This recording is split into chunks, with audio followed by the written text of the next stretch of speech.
তবে কি আবারও হামলার প্রস্তুতি নিচ্ছে যুক্তরাষ্ট্র ইসরায়েল? মধ্যপ্রাচ্যের আকাশে আবারও যুদ্ধের শঙ্কা। কূটনৈতিক আলোচনা ব্যর্থতার মুখে পড়তেই ইরানকে ঘিরে ভয়াবহ সামরিক প্রস্তুতি শুরু করেছে যুক্তরাষ্ট্র ও ইসরায়েল।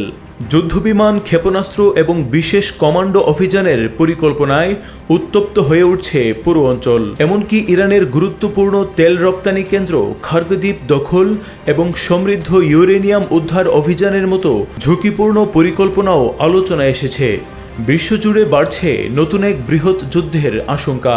ইরানের সঙ্গে চলমান আলোচনায় উল্লেখযোগ্য কোনো অগ্রগতি না হওয়ায় আগামী সপ্তাহের মধ্যেই ইরানের বিরুদ্ধে নতুন করে সামরিক অভিযান চালাতে পারে যুক্তরাষ্ট্র এবং ইসরায়েল। এমন তথ্য জানিয়েছে মার্কিন সংবাদ মাধ্যম দ্য নিউ ইয়র্ক টাইমস। স্থানীয় সময় শুক্রবার মধ্যপ্রাচ্যের দুইজন কর্মকর্তা সংবাদ মাধ্যমকে জানান, সম্ভাব্য এই অভিযানের জন্য ইতিমধ্যেই ব্যাপক প্রস্তুতি নেওয়া হচ্ছে।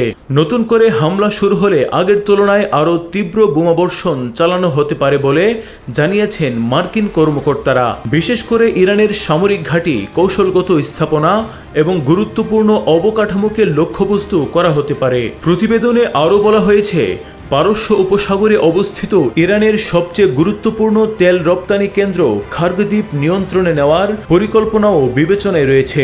এই দ্বীপটি ইরানের অর্থনীতির জন্য অত্যন্ত গুরুত্বপূর্ণ, কারণ দেশটির অধিকাংশ তেল রপ্তানি এখান থেকেই পরিচালিত হয়। এছাড়া ইরানের মূল ভূখণ্ডে বিশেষ কমান্ডো অভিযান চালিয়ে সমৃদ্ধকৃত ইউরেনিয়াম উদ্ধার করার পরিকল্পনার কথাও উঠে এসেছে প্রতিবেদনে। তবে মার্কিন কর্মকর্তারা স্বীকার করেছেন, এমন অভিযান অত্যন্ত ঝুঁকিপূর্ণ হতে পারে। এতে ব্যাপক হতাহতের আশঙ্কা রয়েছে। পাশাপাশি অভিযানে সহায়তার জন্য কয়েক হাজার সেনা মোতায়েন করতে হতে পারে, যা সরাসরি ইরানি বাহিনীর সঙ্গে সংঘর্ষের পরিস্থিতি তৈরি করতে পারে। এদিকে ইসরায়েলি সংবাদ মাধ্যম চ্যানেল 12কে দেওয়া এক সাক্ষাৎকারে একজন ইসরায়েলি কর্মকর্তা বলেছেন, বর্তমানে তারা যুক্তরাষ্ট্রের প্রেসিডেন্ট ডোনাল্ড ট্রাম্পের সিদ্ধান্তের দিকে নজর রাখছেন। কর্মকর্তা আরও বলেন, আমেরিকানরা বুঝতে পেরেছে ইরানের সঙ্গে আলোচনায় কোনো কার্যকর সমাধান আসছে না। আমরা কয়েকদিন থেকে কয়েক সপ্তাহব্যাপী যুদ্ধের প্রস্তুতি নিচ্ছি এবং প্রেসিডেন্ট ট্রাম্পের চূড়ান্ত সিদ্ধান্তের অপেক্ষায় আছি। আগামী 24 ঘন্টার মধ্যে আরও গুরুত্বপূর্ণ তথ্য জানা যেতে পারে।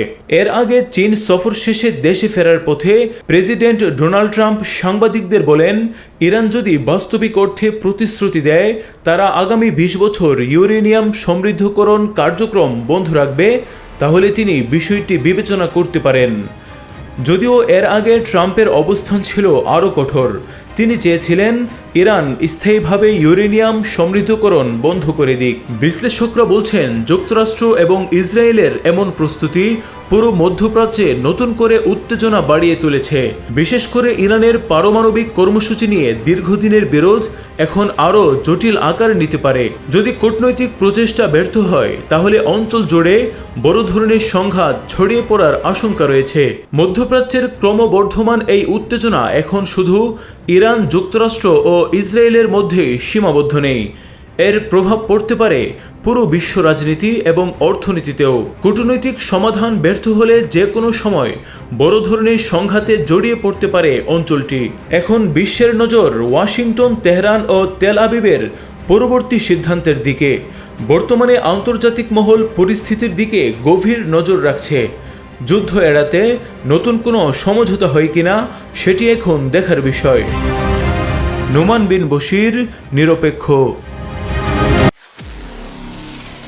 নিরপেক্ষ, সত্য প্রকাশে আপোষহীন।